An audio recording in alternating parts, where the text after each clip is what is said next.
Оюутан та асуудал гарлаа гэд хаана хандхаа мэдэхгүй байна уу? Тэгвэл сургалт, төлбөр, систем, номын сан зэрэг асуудал бүр өөр ингэсэн хариуцсан алт нэгжтэй.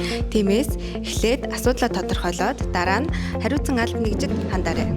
Оюутан та эдийн засгийн санхүүгийн албанд дараах тохиолдолд хандна. Нэгдүгээрт сургалтын төлбөрийн мэдээлэл авах болон оюутны байрны тухай мэдээлэл авах.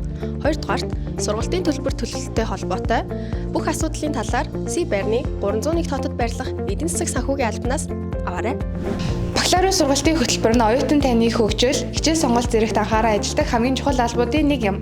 Та С байрны 3 давхарт байрлах 303-ын Б тоотод олон улсын хамтарсан хөтөлбөр, харин А тоотод нь хичээл сонголт болон эсэлттэй холбоотой мэдээлэл, хөтөлбөр хооронд шилжих шилжилт хөдөлгөөн, нийгмийн дадлага, сайн дурын цаг, тэтгэлэг хөтөлбөрүүд болон бас санал гомдлуудаар хандаж болно.